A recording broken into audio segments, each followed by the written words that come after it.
दुधी भोपळा आवडत नाही असं म्हणणारे देखील हा पदार्थ नक्कीच आवडीने खातील ही माझी गॅरंटी. चला तर आज आपण झटपट असा तयार होणारा तरी देखील खाल्ल्यावरती चव विसरणार नाहीत असा दुधीचा पदार्थ बघूयात. चॅनलवर जर माझ्या नवीन असाल, अजूनही चॅनलला सबस्क्राईब केलं नसेल तर प्लीज माझ्या चॅनलला सबस्क्राईब करून घंटीचं बेल बटन नक्की प्रेस करा. चला तर रेसिपीला सुरुवात करूया. त्यासाठी मी इथं काय केलंय, एक कोवळा दुधी घेतला आहे. घेतलेल्या दुधीपैकी अर्धा दुधी इथे आपण वापरणार आहोत. आता आपण हा दुधी बारीक अशा किसणीने किसून घेऊ. बघू शकताय तुम्ही इथे आपला हा दुधी किसून झाला आहे. त्यामध्ये मी घालणार आहे 1 वाटी ज्वारीचं पीठ. मस्त असा आपला पदार्थ खुसखुशीत होण्यासाठी पाव वाटी बेसन देखील घालणार आहोत. आता मी यामध्ये घालणार आहे 1 चमचा लसूण मिरचीची पेस्ट. इथे मी काय केलंय, 7 ते 8 लसूण पाकळ्या आणि 3 ते 4 हिरव्या मिरच्या जाडसर कुटून घातल्या आहेत. 1 चमचा जिरे, अर्धा चमचा ओवा, चवीनुसार मीठ, 1 चमचा जाडसर कुटलेले धने. इथे मी काय केलंय, खलबत्त्यामध्ये 1 चमचा धने जाडसर कुटून घेतले आहेत. ह्या पदार्थामध्ये ना धन्याचा वापर नक्कीच करा. पदार्थ खाताना त्याची चव खूपच भारी लागते.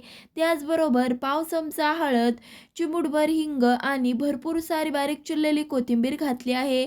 इथे तुम्हाला कोथिंबीर घालायची नसेल ना तर तुम्ही बारीक चिरलेला पालक, बारीक चिरलेली मेथी देखील घालू शकता. आधी मी इथे काय करणार आहे, भोपळ्यामध्ये थोडंसं पीठ मळून घेतलंय. म्हणजे काय होतं की भोपळ्याचं अंगचं पाणी असतं ना त्यामध्ये बरंचसं पीठ मळलं जातं आणि आपल्या नंतर हे पीठ पातळ असं होत नाही. इथे मला थोडंसं पाणी लागत आहे. त्यामुळे 2 ते 3 चमचे पाणी घालून भाकरीला जसं आपण पीठ मळतो ना त्याच पद्धतीने थोडंसं सैलसर पीठ मळून घ्यायचं आहे. छानपैकी असं पीठ मळून झाल्यावरती मीडियम साईजचा गोळा काढून हातावरती एकसारखा करून घेऊ. तर आज आपण बनवत आहोत मस्त असं दुधी भोपळ्याचं खुसखुशीत थालीपीठ. तुम्ही सुद्धा नक्कीच ट्राय करा. मी इथे मीडियम साईजचा गोळा हातावरती एकसारखा करून घेतला आहे. चला तर आता आपण थालीपीठ थापू. थालीपीठ थापण्यासाठी तव्यावरती 1 मोठा चमचा तेल पसरवून घ्यायचं आहे. तव्यावर जर तुम्ही थालीपीठ डायरेक्टच थापलत ना तर ते मस्त असं खुसखुशीत तयार होतं. आणि जर तुम्ही कधी ह्या पद्धतीने डायरेक्टच तव्यावरती थापलेलं थालीपीठ बनवलं नसेल ना तर आजच नक्कीच बनवा.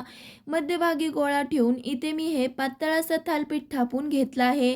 आपलं थालीपीठ सगळीकडून असं सारखंसं भाजलं जावं त्यामुळे इथे मी काही थालीपीठाला होल्स करून घेतले आहेत. चला तर आता आपण भाजून घेऊ. थालीपीठ भाजताना काय होतं की आपलं थालीपीठ वरच्या साईडने सुकतं. असं होऊ नये म्हणून काय करायचं की झाकण ठेवून खालची साईड 2 ते 3 मिनिटासाठी खरपूस अशी भाजून घ्यायची.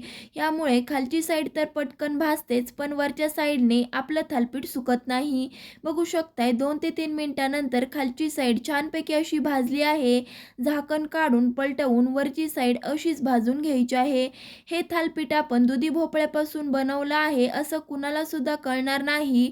नको नको म्हणणारे देखील हे पौष्टिक असं दुधी भोपळ्याचं थालीपीठ खातील आणि खाल्ल्यावरती ह्या दुधी भोपळ्याच्या थालीपीठाची रेसिपी तुम्हाला विचारल्याशिवाय राहणार नाहीत. वरच्या साईडने मस्त असं थालीपीठ भाजलं आहे, काढून घेऊ. हे थालीपीठ तुम्ही कोणत्याही चटणी बरोबर किंवा दह्याबरोबर खाऊ शकता. तुम्ही जर हे थालीपीठ ट्राय केलं असेल ना तर ते थालीपीठ कसं झालं हे मला कमेंट करून नक्कीच सांगा. तर पुन्हा भेटूयात एका नवीन रेसिपी सोबत. तोपर्यंत धन्यवाद.